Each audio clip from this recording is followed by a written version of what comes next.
Synopsis. The Thompson family ventures into Luchezarsk, an abandoned mining town where every resident vanished without a trace in the 1980s. Instead of ruins, they find a place frozen in time. Shadows flicker in windows, a cafe serves steaming coffee, and echoes of the past hum through empty streets. But as the town begins to awaken, reality unravels. Their memories fade, old photographs reveal their own faces among long-dead locals, and escape routes vanish. To survive, they must navigate a cursed mine that promises freedom, or traps them forever. Can they outrun a town that feeds on memory, or will they become ghosts of its haunting legacy? The Thompson family, father Alex, mother Emily, their 16-year-old daughter Sophie, and 10-year-old son Max, decided to spend their weekend in an unusual way. Instead of their usual countryside retreat, they stumbled upon an article online about an abandoned town called Luchezarsk. Once a thriving mining settlement, all its inhabitants had mysteriously disappeared in the 1980s. The town had since become a destination for lovers of the paranormal and urban explorers. The article was filled with photos of empty streets, crumbling houses, and eerie stories about the city that remembers.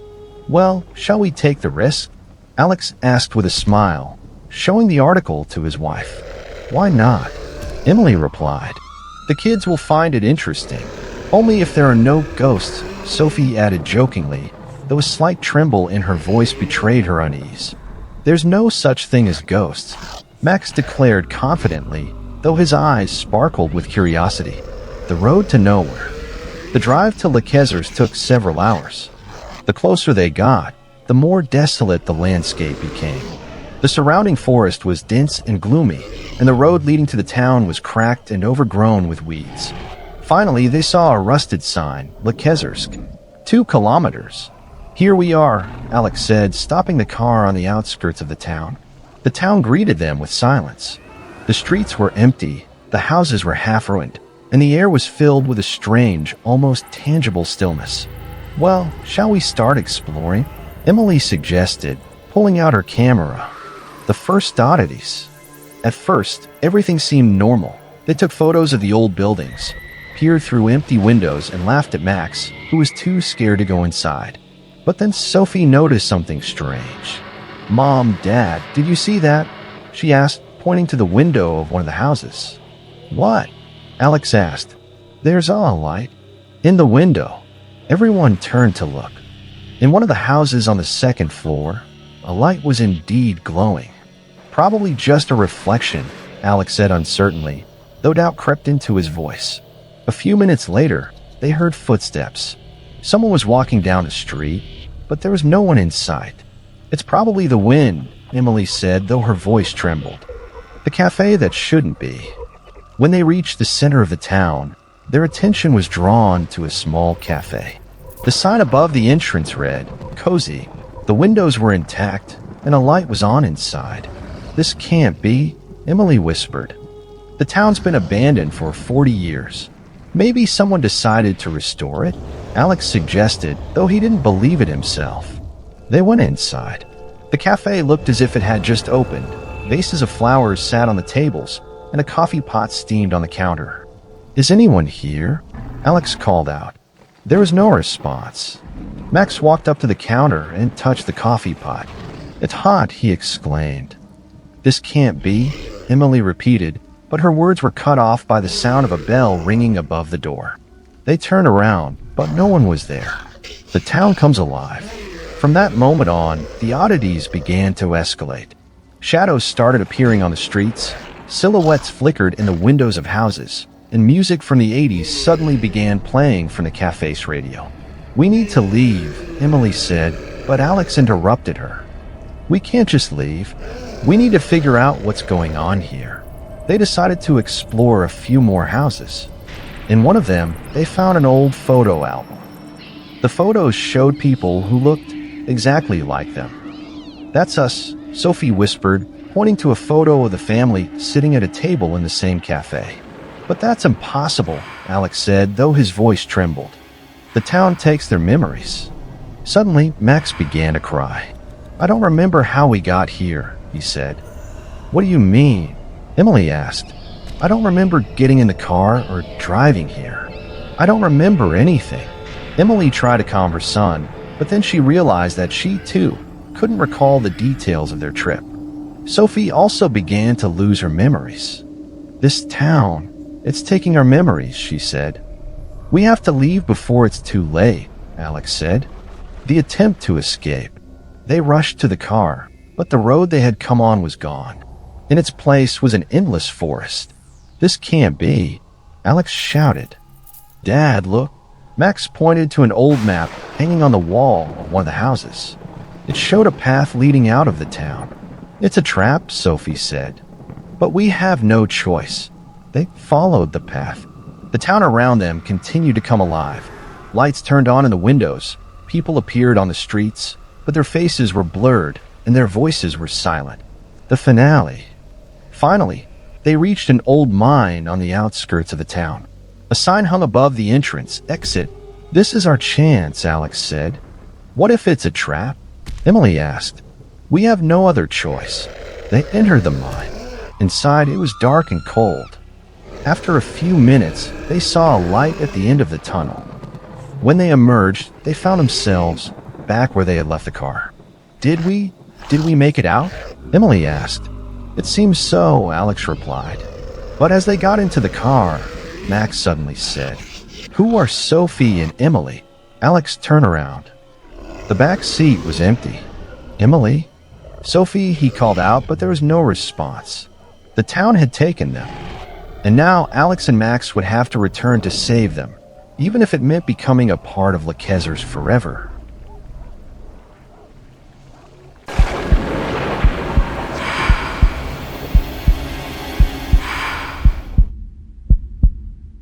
Short announcement.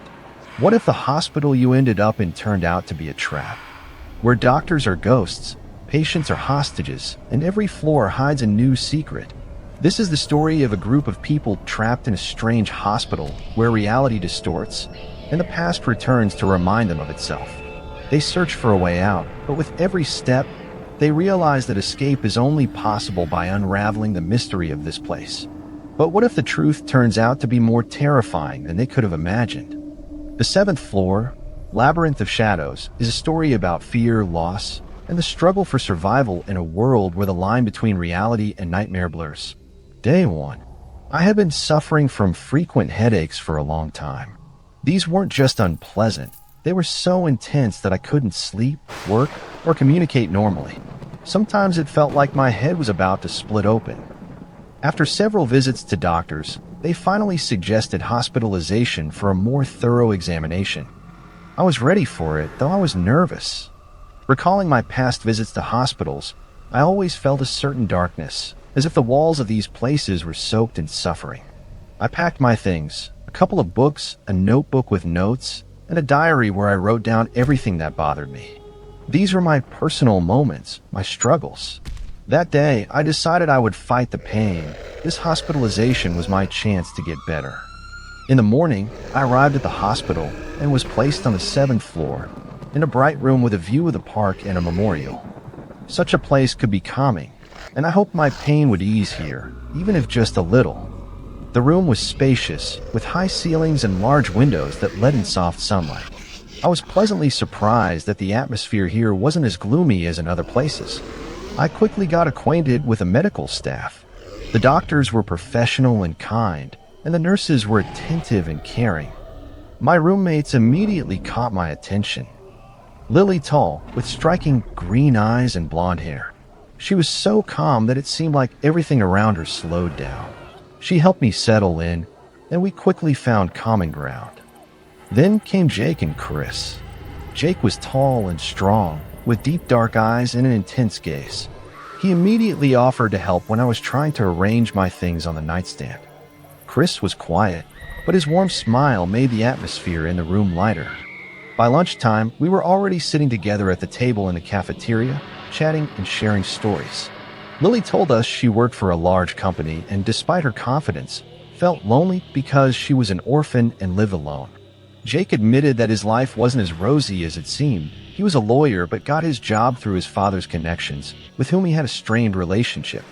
Chris, on the other hand, was a surgeon but had been admitted here to take a break from work. I told them I was a psychologist, and that's how we found common ground. In the evening, we decided to watch a movie. It was strange, tense, with elements of a psychological thriller. Although the film was frightening, it had a deep meaning, and after watching it, we all fell into thought.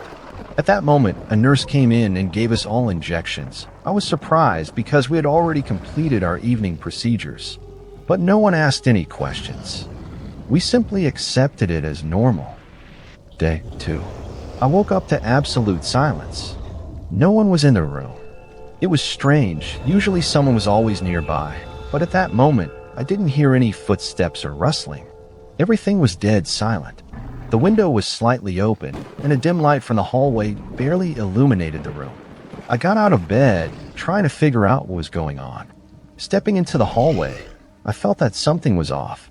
The corridor, which had seemed ordinary during the day, now looked endless and strange. The floor was covered in cracks, and the ceiling seemed like it was on the verge of collapsing, with metal rods sticking out. The air was filled with a strange atmosphere, as if the entire world around me had stopped being real. I walked down the hallway and suddenly noticed a shadow flickering behind one of the doors. My heart immediately started racing, but I decided to investigate.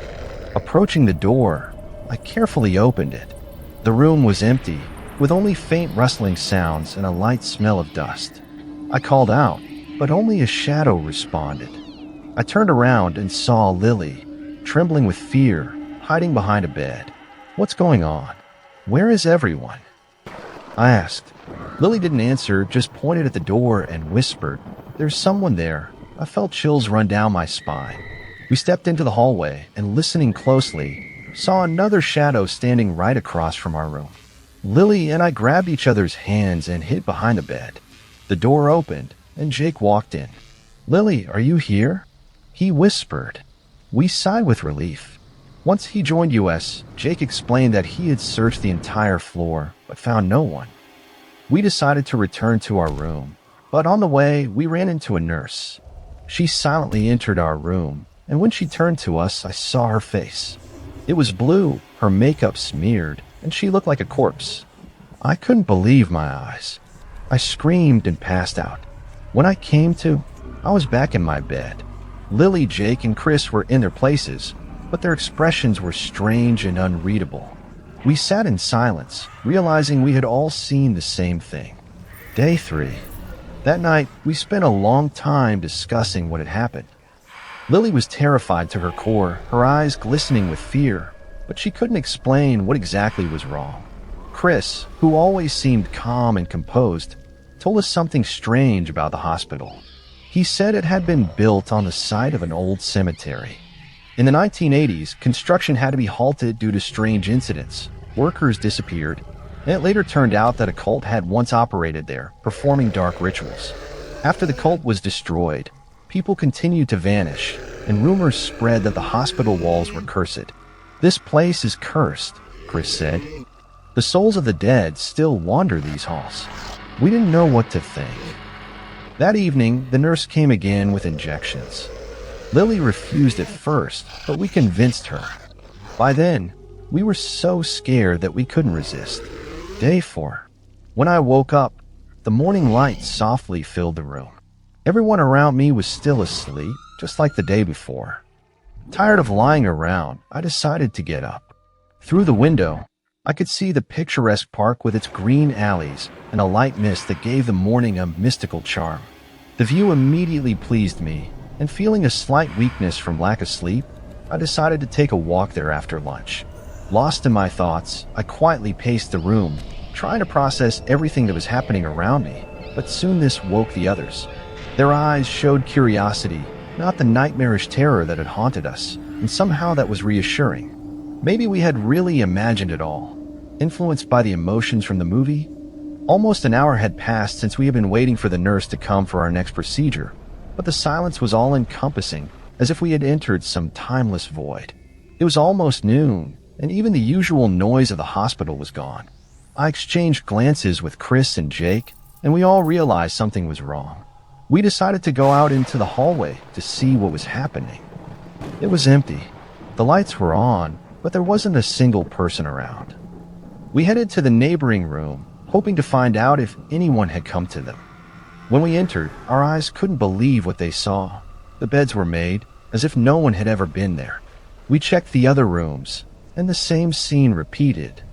Shock and growing fear gripped our hearts. We couldn't believe our eyes. After discussing, we decided to search the entire hospital. We called out, hoping someone would respond, but no one did. It's no use, we need another plan. But what? Jake said, walking up to me. Jake, it's obvious we need to do something, but where did everyone go? I glanced at Chris, who was already heading toward the security room. I'll check the security room. There should be surveillance cameras there. Maybe we can find something out, Chris replied. We kept moving forward when suddenly, from somewhere nearby, we heard a strange, intermittent noise. It sounded like a machine. We followed the sound and found a woman in a wheelchair in one corner of the hallway. She was stuck, banging her head against the wall. We called out to her, but she didn't respond. Approaching her, Jake gently touched her shoulder, and her head slumped back. We saw her face. It was disfigured, with no eyes. Everyone froze in horror. Lily, standing nearby, couldn't take it and started having a panic attack. We tried to calm her down, but realized we needed to act, even if we didn't understand what was happening. We moved on and soon reached the security room, where we hoped to find some information. But there was no one there either. The only things we found were radios, a few flashlights, and some weapons, including a pistol with ammunition. We took everything, not knowing what awaited us. We need to head to the elevator, Jake said, and I looked at Lily. You take her hand so she's not as scared. Okay, Jake replied, walking over to Lily and trying to calm her down. Come on, get up. When we reached the elevator, Lily panicked again and refused to get in. We decided to take the stairs, but found all the doors to the stairwells were locked. Even the fire exits. The guys tried to break them down, but they couldn't. We have to take the elevator, no matter what, I said, already feeling the growing terror. When we finally entered the elevator, Chris pressed the button for the first floor, and it started moving. But after a few seconds, it got stuck.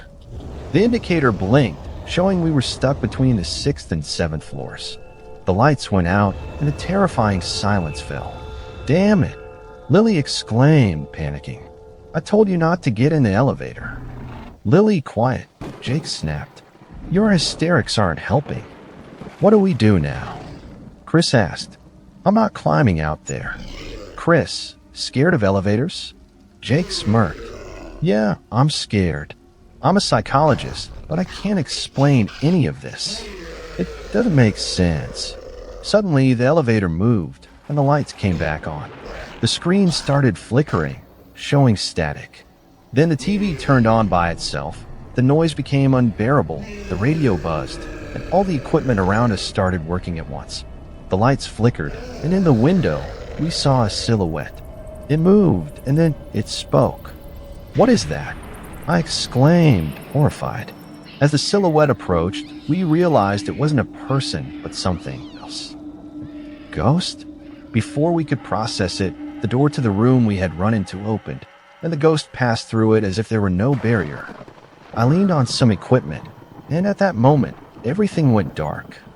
It disappeared. What was that? I asked, my hand shaking. It was a ghost, Chris said, stunned. Ghosts don't exist. It's all in our heads. Lily tried to argue. Calm down, Lily, Jake said. We're all in shock, but we need to keep moving. We left that room and found ourselves in another. It was filled with cabinets, and as I walked past one, something fell. I looked inside and saw long fingers reaching out toward me. It wasn't a hand, but something that seemed to drag itself toward my throat. I froze in terror, unable to move. The others, hearing my scream, rushed over, but by the time they reached me, the fingers had disappeared as if they had never been there. We searched the room but found no traces or evidence of what we had just seen. It was unbearably terrifying. All I could feel was the cold emanating from whatever had tried to grab me. Where is it? Where are those hands? Chris asked, panicking. I don't know, I replied, unable to look away from the spot where it had appeared. They're gone. The others couldn't understand what had happened and started searching the rest of the room, but like me, they found nothing. It was as if the creature had appeared only to scare us and then vanished, leaving us in complete confusion. As we tried to move forward, I noticed something was wrong with Lily. She was pale and nervous, her face twisted as if from something invisible. We needed to hurry, but no matter where we went, it felt like the entire place, this terrible labyrinth, was closing in on us. Day 5. I woke up in the morning, completely disoriented. Everything around me was blurry, as if I had woken up in a nightmare. I was lying among sharp shards of glass that reflected my face, distorted with terror. The pain was unbearable, and my whole body ached from a strange chill, as if I had spent an eternity in icy water. My heart was racing, but my mind was empty, as if someone had erased all my memories, leaving only emptiness and fear. I tried to sit up, but could barely stay on my feet. The glass shards crunched under my nails as I moved. The walls seemed to close in, and my head was in a fog. I couldn't understand what had happened or where we were. Only when I heard familiar voices did I feel a little better. It was Jake and Chris sitting nearby. Jake looked just as lost as I was. He stood up and offered me a hand, helping me to my feet. Chris sat silently, clenching his fists, clearly in shock from what had happened. He was pale like the rest of us, but there was something in his eyes that I couldn't quite understand. I looked at them and, unable to hide my anxiety, said, "Lily, she left us a message. She said this isn't a hospital, it's something else." We were supposed to leave. My voice sounded like it was coming from another world, and I barely understood what I was saying. My heart ached from the memories of those strange days, what had happened in this place, and how it had all ended. I told him about the note Lily had left and about this place, how she said everyone here wasn't real, that this place had been abandoned, just like us, and that no one had ever left here alive. No nurses, no doctors, they had all disappeared, just like the hospital itself. Chris, unable to contain his frustration, said, "Let's get out of here before they bury us under this building too." Jake agreed. He quickly wrote a demand to demolish the cursed place, urging the authorities to conduct a full investigation. We knew we had to leave as soon as possible. And at some point, those words became reality. When we finally stepped outside, into the empty, unguarded street, I felt like we had truly escaped. It was as if we had entered another world, no longer connected to the nightmare we had endured. We were free, and for a moment, it seemed almost impossible. A year passed. I returned to my normal life, but it was hard to forget what had happened. The local authorities not only demolished the building, but also conducted a full investigation. They claimed the hospital had been closed for years and that no one should have been inside.